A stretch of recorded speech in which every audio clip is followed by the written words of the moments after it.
Yoga is very important for artists. That's been my experience, especially as an artist in today's kind of capitalist consumer culture. You're constantly at the mercy of other people's opinions, of proving yourself to your audiences, to your market. And that can quickly diminish your own sense of self-worth. You become very codependent upon the evaluations of others. Yoga is a practice by which you come to discover your own inner value, and you come to connect with that sense of value and intrinsic divinity, irrespective of whatever else you're doing in your life, what's going on around you, who thinks what do you think, what have you done, etc. Yoga helps you to find that place in yourself that feels whole and not dependent upon the input of others to complete yourself. So your art can then become an offering, purely an expression, a generous, spontaneous pouring forth of the energy within you, as opposed to something that needs something to be validated. And I think, as a film student back in the day, as an aspiring theater artist back in the day, there was this sense that I needed to prove myself.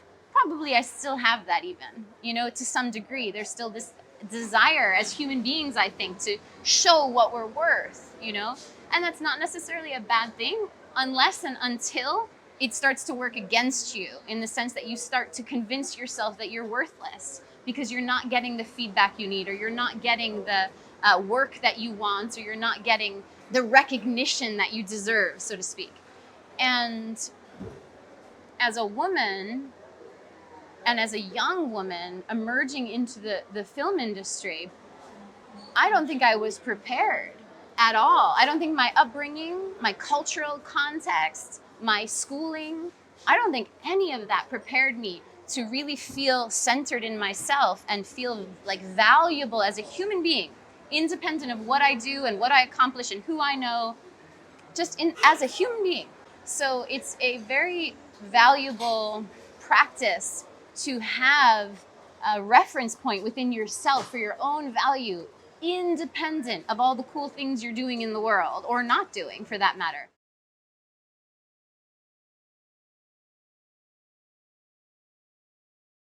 In fact, I started yoga back in 2004 while I was still in the film industry. I was still working at the time as an emerging filmmaker in New York City.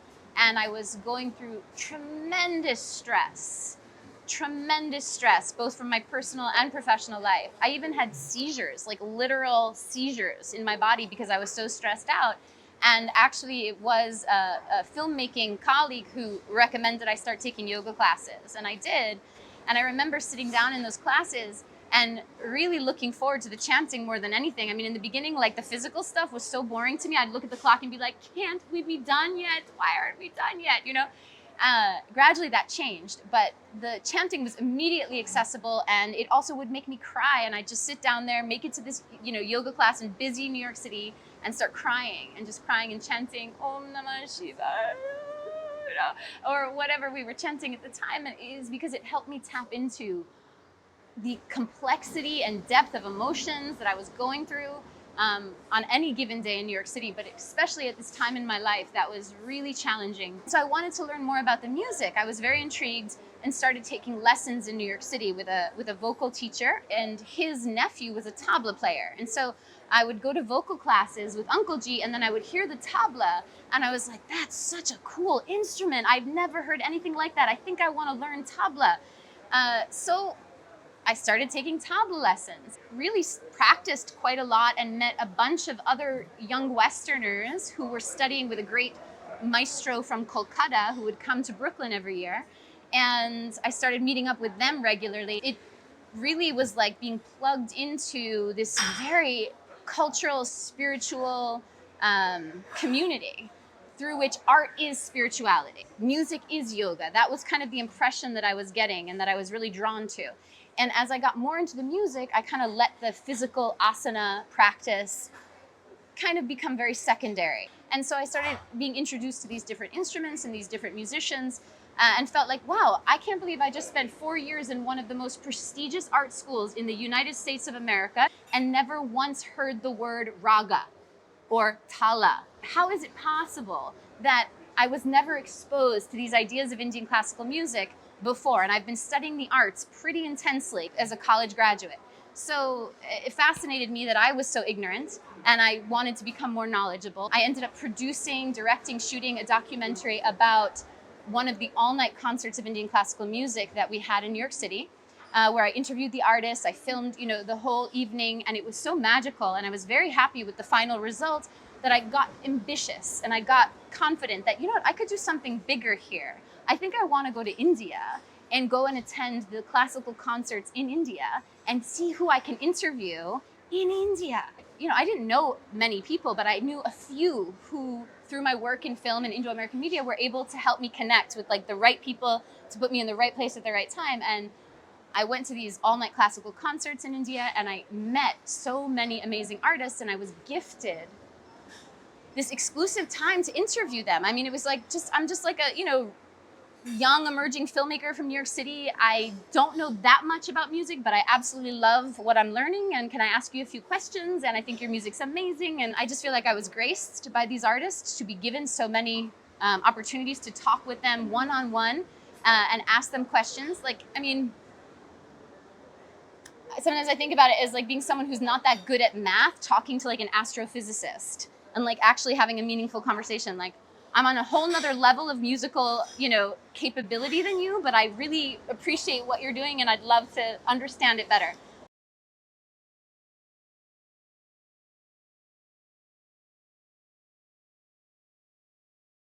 Westerners have a lot to learn from the Indian classical music tradition, just as, Indians have something to learn from the Western approach. Though obviously I'm a little favored towards, hey, West, let's learn more from India right now because they've really been doing this a long time. There's a lot of wisdom there. So I'm more for hey, Westerners, let's learn more about the way, the classical Indians understand things.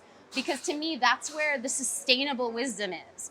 That's really a key term in Indian classical music, just as in yoga, sustainability. How do we value something over a long period of time? This is a really important question and something that I think also unites Indian classical music and yoga. Sustainability. How do we value something over a long period of time? If you look at Indian classical musicians, they can play the same ragas again and again for their whole lifetime. Every time it's different, every time it's new, every time it's a deep and rich experience. That's sustainable music, Same with yoga, Ashtanga yoga practice. We do the same series again and again. 10 years now, I'm practicing, a certain series of asanas. Every time I get on my mat, it's a different experience. It's still challenging, it's still rewarding, and it's wow, that's sustainable yoga, So there's something in the Indian classical wisdom that really understands the concept of sustainability, how we engage and relate with something over a long period of time. Very, very, very important, especially in contrast to Western culture that's immediate, now, get it done, boom, let's have everything. And, then what? Oh, I don't know, we'll think about that later. Very different mentality. And the intentionality of the music is so different from Western classical music that it really provides us with a whole nother way of experiencing music, understanding music, approaching music, learning music that can help even, the Western approach evolve as well. So I feel like the cross-cultural discussion is so important for just the evolution of our own sonic landscape as human beings, and our spiritual sort of awareness. It's all about conversation and learning from each other.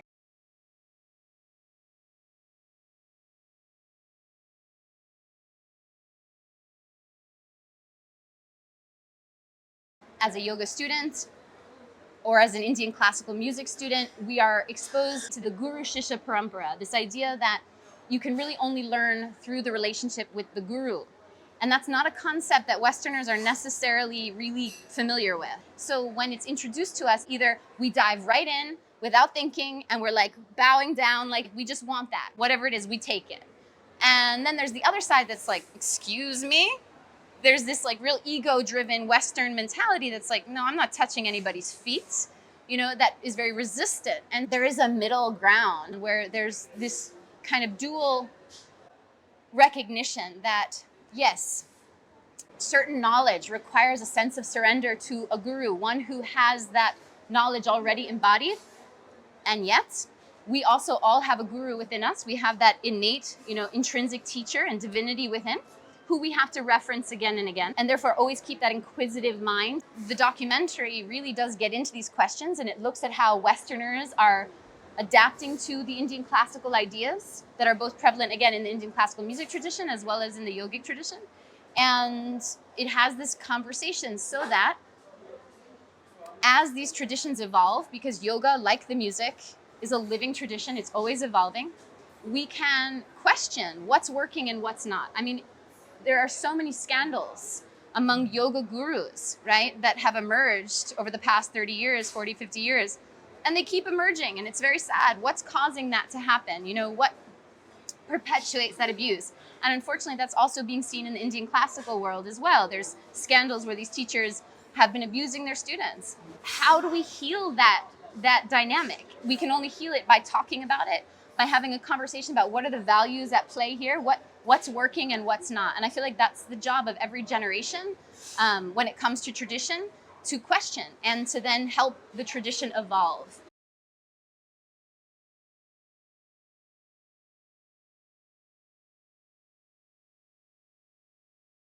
This music is global today. Indian classical music is not just big in India, it's big all over the world. And I think we're gonna see that grow even more. I just read an article that Spotify, their downloads for Indian classical music went up 500%.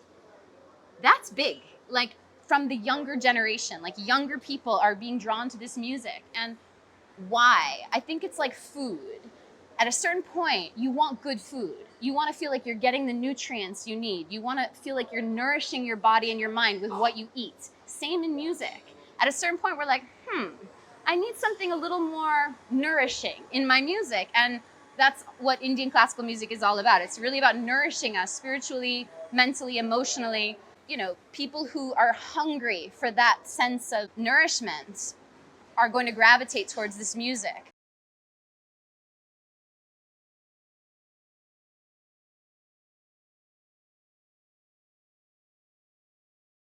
The documentary is now pending post-production for 15 years. I've shot over 100 interviews with Indian classical musicians, their disciples, Western musician colleagues, as well as global music professionals who run the festivals, who produce the albums, who are involved in the music from different angles. It aspires to, bring Westerners and Indians into conversation. So it's as much for a Western audience as it is for an Indian audience. Some of these really talented musicians who really contributed to the tradition and have inspired many other musicians are no more. They're no more with us in the physical. But I feel like they'll be happy in spirit to know that I've passed on what they've told me, and I'd really like to find a production company, a post-production company in India. I'd like to work with an editor in India, because I feel like there'll just be more sensitivity to the artists, to the music, also to the languages. Some of these artists, for example, the late Ustad Rashid Khan, who just passed away, unfortunately, his interview I conducted in Hindi. Ask me to conduct an interview in Hindi today, 10 years later, 15 years later, I don't think I could do it. Back then I was doing it. I had that, and it's a beautiful interview. This is something that these maestros, I'm almost getting like emotional right now. It's like chills, but like they really gifted me something. That who's this young American girl who doesn't really know that much about music, getting to speak with these like amazing maestros who truly could be called some of the best musicians in the world, and they're talking to me about what matters in music. That's amazing.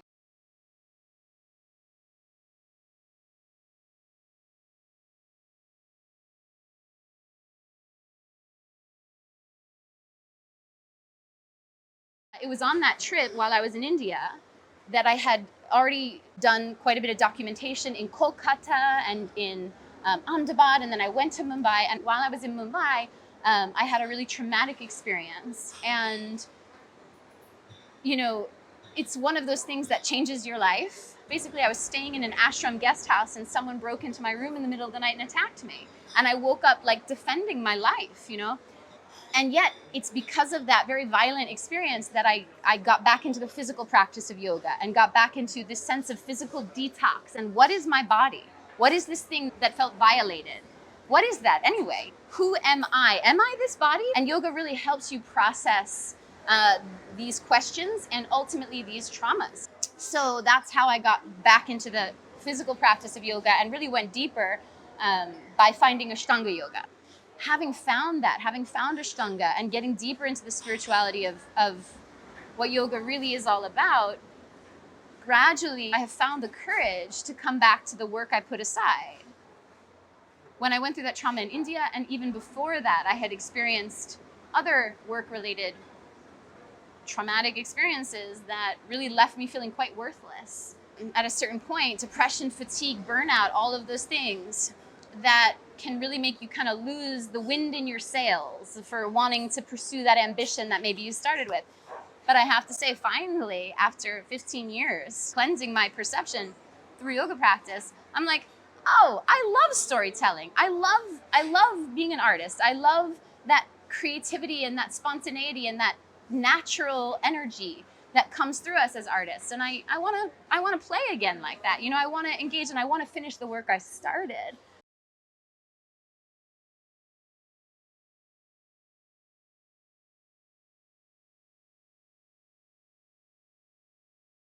Ashtanga yoga is a very physical, at least Ashtanga vinyasa from Mysore is a very physical practice, a very detoxifying practice that helps you find strength and flexibility, you know, both at the same time, but it also drives you deeper into the philosophy through the kind of unreasonable physicality of it. You're driven to contemplate, what am I really doing here? Like, what is the point of putting my legs behind my head? I don't really need that in my day-to-day life. Like, why do I value that? What draws me into that? And those questions take you deeper into the philosophy. And the philosophy of Ashtanga comes from Patanjali Yoga Sutras.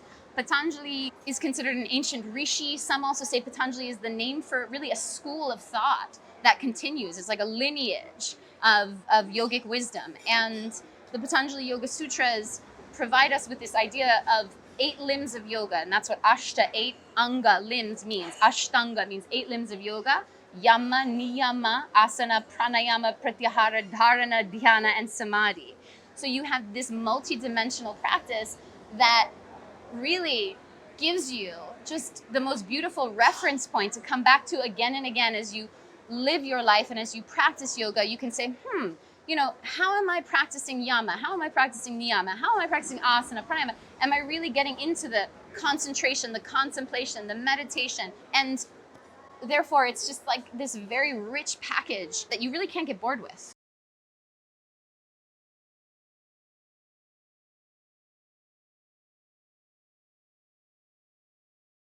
To me, that's one of the major points of connection between the Indian classical music and the yoga path, which ultimately in their heart of hearts are one. They are both, you know, all about yoking ourselves with the divine, with the supreme, however you understand that. And I know there's lots of people who aren't even convinced that there is such a thing. But I can say in that case, you know, perhaps what you can consider is there something bigger than your ego? Whatever body, name, form you want to give it. We're talking about that which is bigger than your limited ego. We don't all have it figured out, but the more we awaken to that, the more we honor that possibility, the more we can become more at peace, more intelligent with how we live our lives.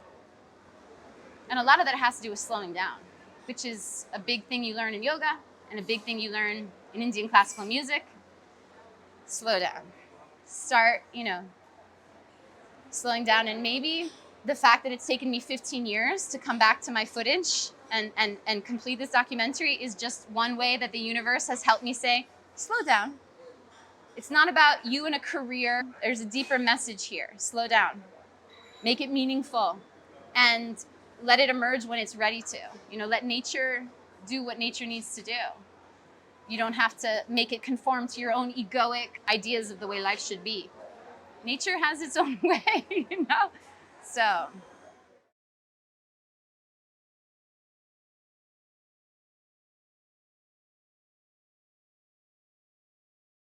Kerala to me is like land of the goddess. It's funny because they say God's own country. I'm like goddess's own country. Growing up, Irish Catholic in the United States, God the Father, God the Son, and the Holy Spirit. Where's the mama, right? Where's the daughter? Where's the divine feminine? That's something that I didn't conceive of even until actually not that long ago, really through the practice of yoga, this idea of goddess, like the divine in female form, being a real energy, a real presence, a real impression. Awakening to that has been very therapeutic as a female to see, wow, divinity is as much feminine as it is masculine. And we can think of the divine as the mother as much as we think of the divine as the father. And in fact, it's really important to do so, to balance our own energetic nature, masculine and feminine. We have both energies. We all have a mother and a father. We wouldn't be here without those two, right? So amazing to come to India, especially Kerala, and see the energy of worship for the divine feminine, for the goddess. I've been to so many goddess temples here, and I've never seen that same kind of celebration of the goddess and just like enthusiasm and energy and love and devotion and worship for the divine feminine in her many forms. So here, for example, where we are in Kovalam, there's the Bhadrakali temple. And there's been a huge festival all day, every day, music, drumming, praise of the mother, goddess, the divine as mother. And my yoga teacher here said something interesting the other day. He said, when we're scared, who do we call? We call for our mama. He's like, we call out for mom when we're scared. And I realized, wow, maybe, my connection, my feeling, my sense of being drawn towards the divine feminine, towards goddess, is also that somewhere in me, the world is a really scary place right now. Like, it's just so crazy. There's so much that feels more violent and unpredictable than ever before at a global scale. There's so much tragedy happening in the Middle East, in the climate, in the environment, that, wow, yeah, I'm like calling for mama. Like, mom, please come, give me strength, give me courage, help me navigate this really crazy, scary world, So I feel like coming into that culture where it's tradition, it's understood, yes, call on your mama. Like, call that energy in, because she does want to help you. She does want to, give you courage and give you strength and help you kick some ass where it needs to be kicked,